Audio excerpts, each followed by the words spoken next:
প্রিয় নবম দশম শ্রেণীর শিক্ষার্থীবৃন্দরা, তোমরা কেমন আছো? আশা করি তোমরা ভালো আছো। আমার চ্যানেলের পক্ষ থেকে তোমাদের সবাইকে স্বাগতম। আজকের পর্বে আমি তোমাদের সামনে আসছি তোমাদের গণিত বইয়ের 10 নম্বর থেকে আলোচনা করব। তো 10 নম্বর আগে আমরা গত পর্বে 9 নম্বর পর্যন্ত আলোচনা করছিলাম। এখানে বেশ কিছু গুরুত্বপূর্ণ টপিকস নিয়ে আলোচনা করছি। তোমরা যারা আগের পর্বটা দেখোনি তারা অবশ্যই আগের পর্বটা দেখে আসবে। তো এখন আমরা 10 নম্বর অঙ্কটা চলে যাই।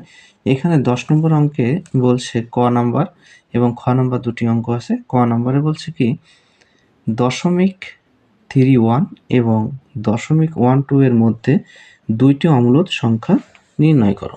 তো দেখো শিক্ষার্থী বন্ধুরা, এক্ষেত্রে যদি অম্লদ সংখ্যা আমাদের নির্ণয় করতে বলা হয় তাহলে আমরা কি করব, এখানে দুটি সংখ্যাকে আমরা ধরে নেব যে দুটি অম্লদ সংখ্যা, একটা এ আর একটা হচ্ছে বি। তোমরা যে কোনো বর্ণ দিয়ে ধরতে পারো, এক্স বা ওয়াই, এম বা এন, পি বা কিউ, তোমরা যে কোনোটা ধরতে পারো।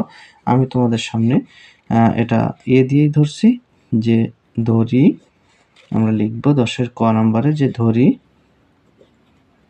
একটি সংখ্যা এক্স বা ওয়াই ধরতে পারো তোমরা। তো আমি ধরবো যে একটি সংখ্যা হচ্ছে বি এবং অপর সংখ্যাটি হচ্ছে, আমি কিন্তু এটা ধরে নিছি যে অপর সংখ্যাটা হচ্ছে বি। না, আমি এখানে এ ধরি, প্রথমটা এ ধরি, পরেরটা বি ধরি। তাহলে একটি সংখ্যা এ, অপর সংখ্যাটি হচ্ছে বি। তো এই সংখ্যা দুটোর একটা নির্দিষ্ট আমরা যে কোনো একটা মান ধরতে পারি, যে কোনো একটা মান ধরতে পারি। কেমন মান? যে মানটা 0.31 থেকে তোমার এবং 0.12 এর মধ্যে অবস্থিত। তাহলে দেখো এই সংখ্যা দুটির ভিতর কোনটি বড় বলো তো? 0.31। আর ছোট কোনটা? 0.12। তাহলে 0.12 থেকে বড় হতে হবে আর 0.31 থেকে ছোট হতে হবে, এমন সংখ্যা আমাদের ধরতে হবে। সেই সংখ্যা দুটো আমি এ এবং বি ধরছি এবং যাদের মান মনে করো এভাবে ধরা যায় যে যেখানে এ সমান হচ্ছে 0.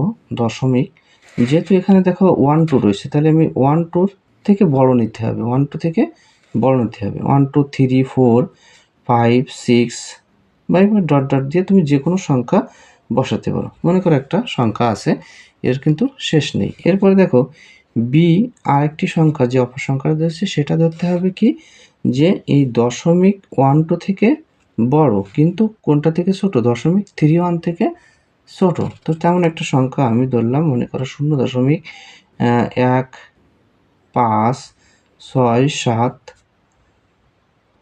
এভাবে আমরা একটা সংখ্যা ধরলাম, কিন্তু এটা দেখো কিন্তু আবার বড় হয়ে গেছে, এখানে 0.31 ধরতে হবে। তাহলে আমি এখানে তোমার 2 ধরি, তারপরে 6 দিই, তাই না? 0.1267 এভাবে আমি আরও একটি সংখ্যা ধরলাম। তুমি এখানে যে কোনো অক্ষর দিতে পারো, 4 5 দিয়ে ডট ডট দিলে, অর্থাৎ এই দুটি সংখ্যা কিন্তু শেষ নেই, তাই না?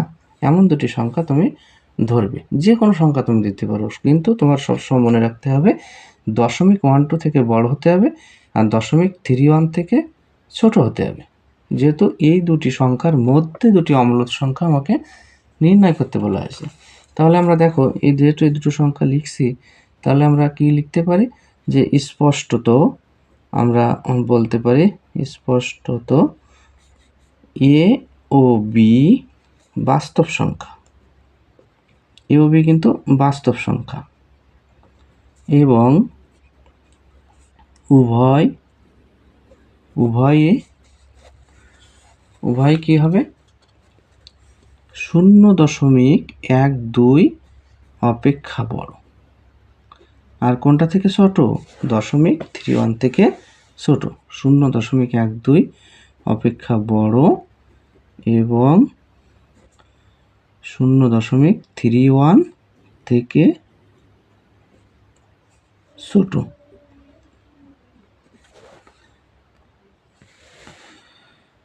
তাহলে অর্থাৎ আমরা কি লিখতে পারি, যে অতএব এভাবে লিখতে পারি যে 0.12 থেকে বড় যেহেতু, তাহলে এভাবে আমরা চিহ্নটা দেব, ইজ লেস দ্যান দেব, এই চিহ্নটা দেব। তাহলে আমরা যে সংখ্যাটা লিখছি সেটা লিখব 0.1 2 3 4 5 6।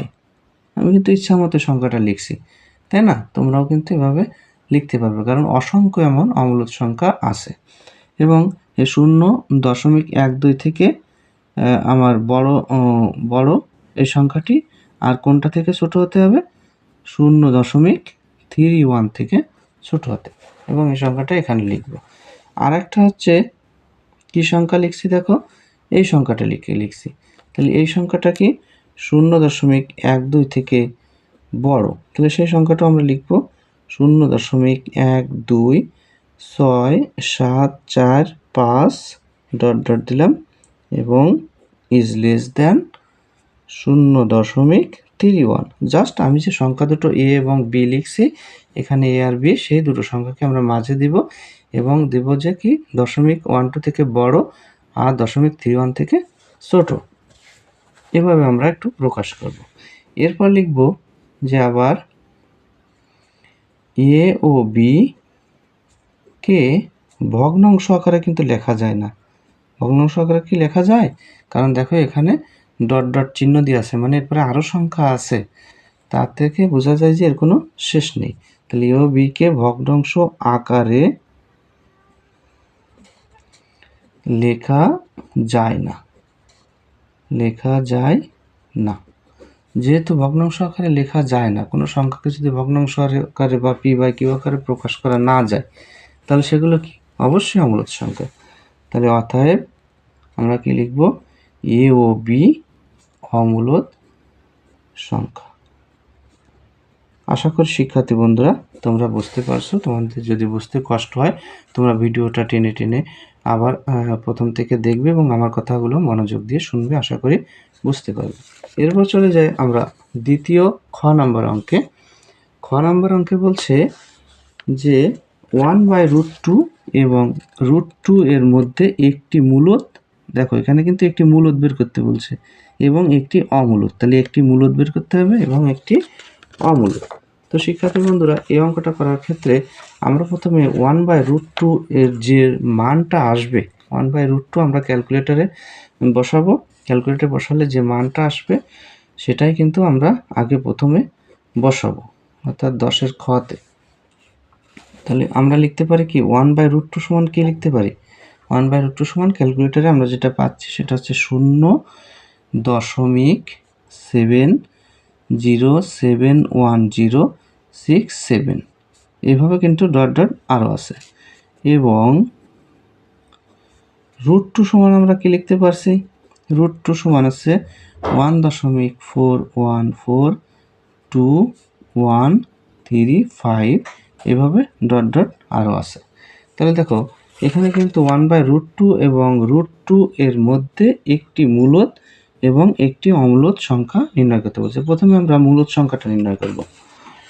তো এখানে মূলদ সংখ্যাটা নির্ণয় করতে গেলে একেবারে সহজ, যে আমরা ধরি মূলদ সংখ্যাটাকে এ ধরলাম, তাই না?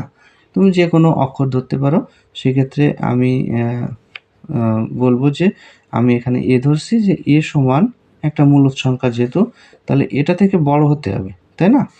আর কি এটা থেকে ছোট। দেখো এখানে যে দুটো সংখ্যা আমি লিখছি, এখানে কিন্তু এই সংখ্যাটা বড়, অর্থাৎ √2 যে মানটা এটা কিন্তু বড়, আর এটা কিন্তু ছোট। তাহলে এটা থেকে বড় হতে হবে, 1/√2 থেকে বড় হতে হবে, আর √2 থেকে ছোট হতে হবে, এমন একটা মূলদ সংখ্যা আমাকে লিখতে হবে। তাহলে মনে করো আমি 1.2 লিখলাম, তাহলে 1.2 কিন্তু এটা থেকে ছোট। এই যে 1.4142135, এটা থেকে কি ছোট না? অবশ্যই ছোট, কারণ এখানে দশমিকের পরে 4 আছে, আর এখানে দশমিকের পরে কত আছে? 2 আছে, তাহলে 1.2 অবশ্যই ছোট। তাহলে আমরা যে মূলদ সংখ্যাটা সেটা আছে এ সমান 1.2 ধরলাম। তাহলে 1.2 মানে কি 12 বাই হচ্ছে 10, দশমিককে তুলে দিলে নিচে 10 দ্বারা ভাগ হয়, এবং 12 এবং 10কে কাটাকাটি করলে আমরা 2 দিয়ে কাটলে 6 পাই, এখানে 2 দিয়ে কাটলে 5 পাই। দেখো 6/5 এটা কি একটি মূলদ সংখ্যা, তাহলে কিন্তু আমাদের মূলদ সংখ্যাটা নির্ণয় করা হয়ে গেছে। এইবার দেখো আমরা বি সমান যেটা অমূলদ ধরতে বলছে, সেই অমূলদ সংখ্যাটা আমরা ধরলাম বি। তাহলে দেখো বি সমান আমরা ধরবো এমন সংখ্যা যেটা এর মাঝামাঝি একটি সংখ্যা, অর্থাৎ 1.41 থেকে ছোট হতে হবে। তাই তো? তাহলে আমরা সেটা আবার অমূলদ হতে হবে। তাহলে 1.02 মনে করো 00, আবার তুমি মনে করো 2 দিলে, আবার 3টে শূন্য দিলে, 2 দিলে, এভাবে কিন্তু তুমি যে কোনো সংখ্যা ধরতে পারো। আমি শূন্য দিছি, এখানে 3টে শূন্য দিছি, তোমরা এখানে শূন্য না দিয়ে কোনো সংখ্যাও দিতে পারো, কোনো সমস্যা নেই। তাহলে দেখো b হচ্ছে অমূলদ সংখ্যা আর এটা কিন্তু মূলদ সংখ্যা, তাই তো? তাহলে আমরা লিখতে পারি ঠিক একইভাবে আগের মতোই লিখব যে স্পষ্টত a ও b বাস্তব সংখ্যা।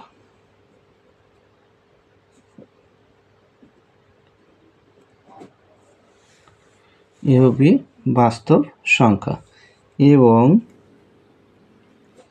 উভয়ই 1/√2 অপেক্ষা বড় এবং √2 অপেক্ষা ছোট। √2 অপেক্ষা ছোট। তাহলে আমরা কি লিখতে পারি যে 1/√2 থেকে যেহেতু বড় হবে, তাহলে 1/√2 is greater than 6/5, যেটা আমরা লিখছি মূলদ সংখ্যা 6/5 is less than √2। এবং আরেকটা কি লিখতে পারি, যে 1/√2 is less than, এখানে যে অমূলদ সংখ্যাটা ধরেছিলাম b সমান আমরা যেটা ধরেছিলাম সেটা এখানে বসাবো 1.020002000 তারপরে লেস দেন √2। এবার দেখো a কে কিন্তু ভগ্নাংশ আকারে প্রকাশ করা যায়। এখানে দেখো a সমান যেটা লিখছি এটা কি ভগ্নাংশ আকারে প্রকাশ করা গেছে না, 6/5, এটা কিন্তু ভগ্নাংশ আকারে প্রকাশ করা গিয়েছে। তাহলে লিখবো a কে ভগ্নাংশ আকারে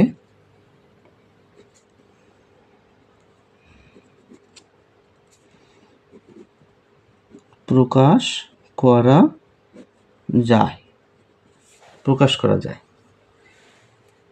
তাই এ মূলদ সংখ্যা। তাহলে এ কিন্তু আমরা মূলদ সংখ্যা নির্ণয় করে ফেলছি। এবার দেখো বি কে কিন্তু ভগ্নাংশ আকারে প্রকাশ করা যায় না, তাই আমি লিখব যে বি কে ভগ্নাংশ আকারে প্রকাশ করা যায় না।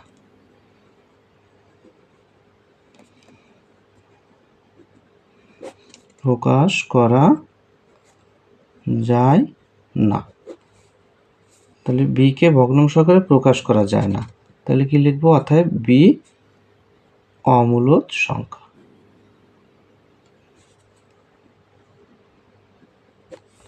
আশা করি শিক্ষার্থী বন্ধুরা তোমরা এই অঙ্কটাও বুঝতে পারছো।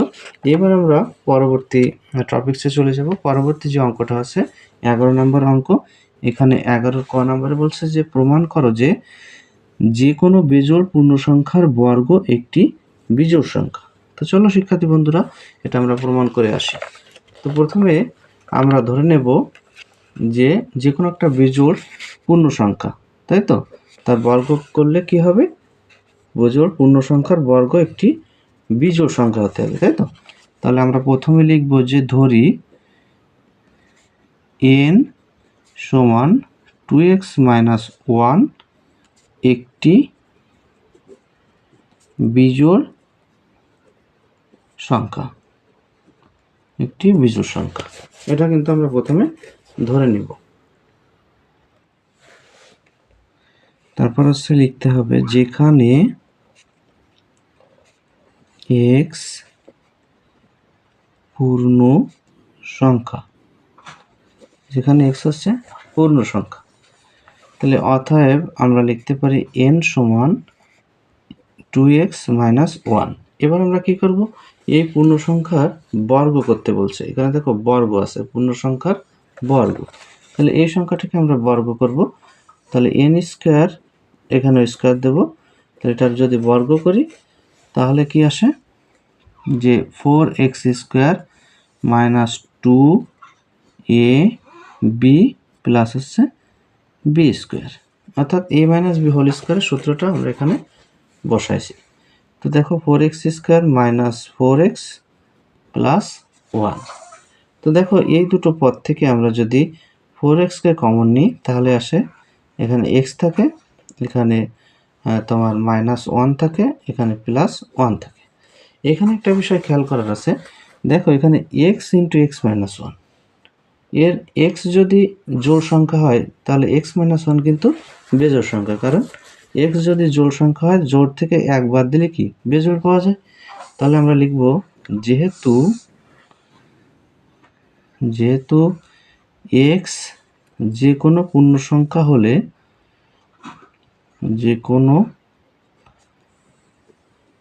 পূর্ণ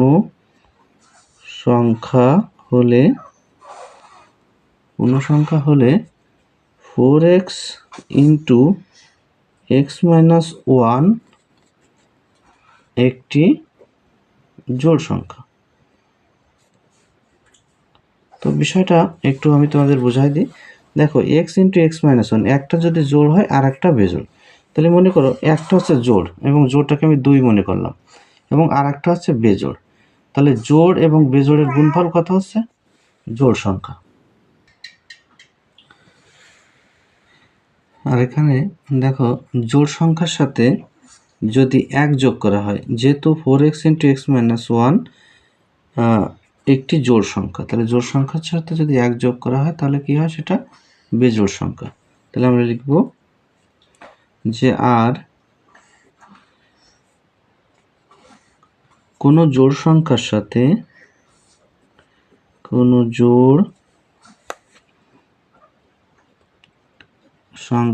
সাথে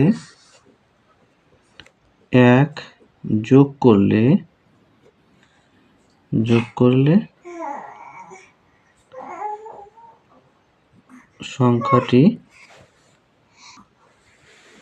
সংখ্যাটি বিজোড় সংখ্যা হবে। তাহলে কিন্তু আমাদের প্রমাণ হয়ে গেল। তাহলে অতএব আমরা লিখতে পারি যে কোনো বিজোড় সংখ্যার বর্গ একটি বিজোড় সংখ্যা, যে কোনো বিজোড় সংখ্যার বর্গ একটি বিজোড় সংখ্যা। তো সেই কথাটা আমরা লিখব যে কোনো বিজোড় পূর্ণ সংখ্যার